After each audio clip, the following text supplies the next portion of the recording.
You want us to split up? Yes. Oh, yes, I do. Welcome to Watch Mojo UK, and today we're counting down our picks for the sauciest examples of small screen sex comedies from the UK. Candlelight, low music, or he'll be carried away. The way she cooks, he probably will. Programmes with elements of drama will be allowed, but overarching themes should also include plenty of opportunities for wacky and naughty shenanigans. Before we begin, we publish new content every day, so be sure to subscribe to our channel and ring the bell to get notified about our latest videos. Number 10. Sex Education. The world of streaming received a healthy dose of British skin back in 2019 with the debut of Sex Education for Netflix. We have to prepare for the best 2 years of our lives. The series has featured a wide ensemble cast, but primarily follows Otis, whose secondary school experience is complicated when it comes to romance. Gillian Anderson plays his mother Jean, a sex therapist whose career has impacted Otis' general views on intimacy. You and your mum are freaks. Sex Education treats its young characters with respect and nicely balances dramatic plot threads with the often embarrassing moments we encounter during puberty. Varying shades of sexuality are also nicely represented within its characters, making this show one that casts a wide creative net. How might I serve you? This is weird. Can't we just talk face to face? No, we shouldn't see each other. Number 9. Man About the House. That terrible girl at the party last night. Yeah. The one that kept giggling and wanted to strip tease. Yeah. It was me, wasn't it? There were a number of British sitcoms that were adapted overseas for American hits. The premise of Till Death Us Do Part was converted into All in the Family, while Man About the House eventually found its feet abroad as Three's Company. The structure remains the same. A single man lives in a flat alongside two single women and pretends to be gay so that the landlord will allow the arrangement. One groat, mate, and you'd be out. Listen, I wouldn't dream of it. You can dream of it, all right, as long as you don't make too much noise. Comedic misunderstandings, shenanigans and goings-on ensue, alongside all of the slap and tickle comedy that permeated a post-60s swinging Britain. Man About the House remains a classic, however, and stands on its own two creative feet as a show Three's Company fans should definitely check out. How's the rest of it going? Has he made a pass at you yet? No, he hasn't. If you like, I'll leave the phone off the hook and shout a running commentary. Number 8. Allo Allo. This long-running and beloved British sitcom was set within occupied France during World War II, but make no mistake, Allo Allo is funny stuff. René, I must talk to you urgently. What were you doing in our back passage? The spirit of other vintage Britcoms like Fawlty Towers and Are You Being Served looms large over Allo Allo, with all three continuing to live on today in the memories of fans. The sauciness quotient here is primarily handled by co-star Vicky Michelle, whose character of Yvette Carte Blanche is one for the ages. René, do not leave me. Careful, you will crush my onions. Michelle's knack for physical comedy and facial reactions works well with her quotable dialogue, as Allo Allo pokes fun at her liaisons with cafe owner René Artois. Allo Allo feels quintessentially British in the best possible way. This is an airbrained plan. At least it will get rid of them. For good, I should think. Number 7. The Liverbirds. Beryl and Sandra are two unmarried women living in a flat in Liverpool, and we're privy to all the ups and downs of their lives. All right, Sandra. False alarm! That includes their romantic lives, of course. This show broke the mould, as there were few that were giving an all-women-led perspective on these topics at the time. I have never been so embarrassed in my life!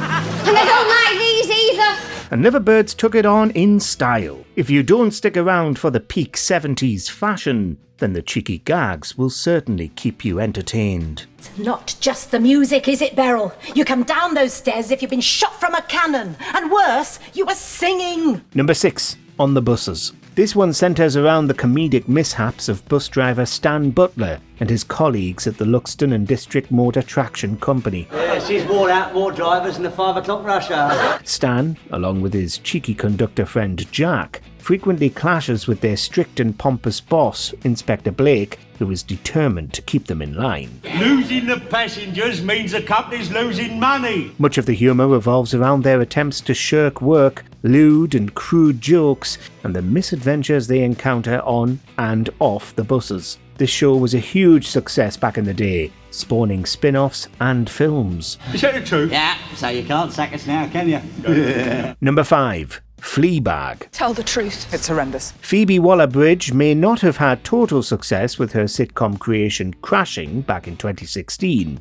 but this follow-up was a different story. Fleabag ran for 2 series and helped Waller-Bridge cross over into the mainstream. Please don't contact me, or turn up my house drunk in your underwear. It won't work this time. It will. This wasn't only due to the frequent outrageousness of Fleabag and its sexual goings-on, but also the uniqueness of its structure. Waller-Bridge's breakings of the fourth wall are brilliant, while Fleabag also shattered social taboos with regards to sex and religion via Fleabag's affair with a priest.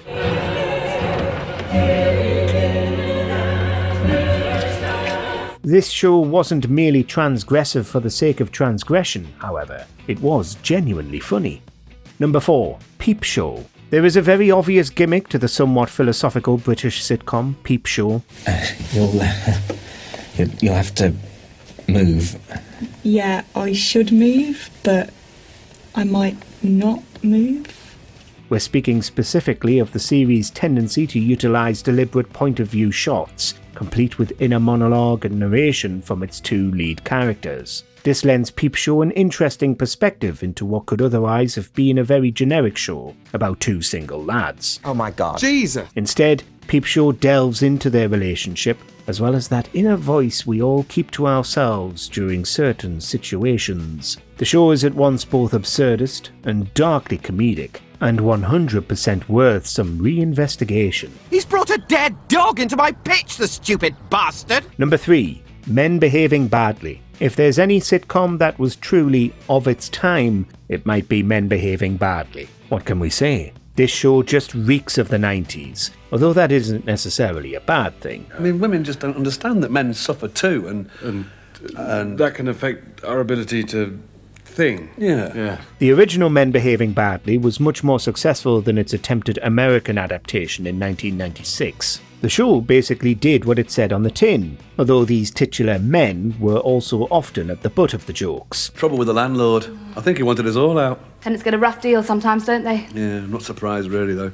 Hadn't paid the rent for 3 years. Male sensitivity of the day was essentially tossed aside in favour of bad behaviour that leaned into gender stereotypes without being mean-spirited or callous. Instead, Men Behaving Badly knew it was in on the joke, and the show was made all the better for this fact. Is there any chance of you 2 treating women like human beings one of these days?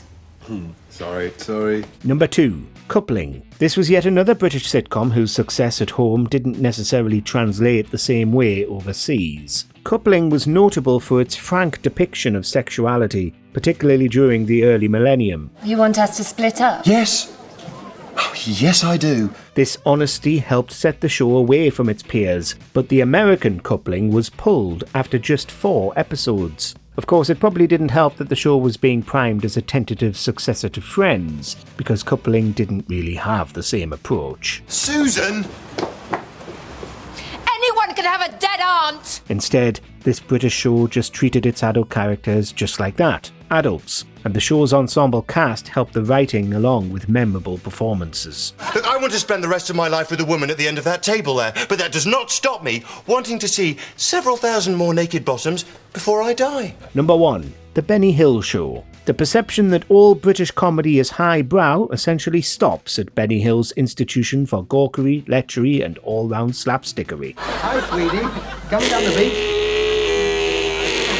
This was a sketch comedy sitcom program that lasted nearly 35 years and had its deliberately lowbrow content broadcast all over the world. The Benny Hill Show loved low-hanging comedic fruit, and utilised plenty of female flesh to sell its brand of vaudevillian sex comedy to the masses. I thought that'd been a job for the farmer. No, has to be a bull. A lot of people were watching, however, and the Benny Hill show eventually entered into the cultural lexicon, if only for that all-time utilisation of the Boots Randolph track, Yakety Sax.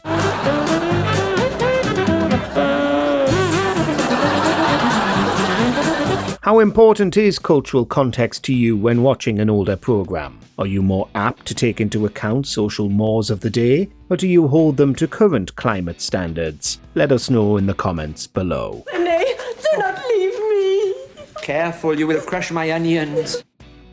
Do you agree with our picks? Check out this other recent clip from WatchMojo UK and be sure to subscribe and ring the bell to be notified about our latest videos.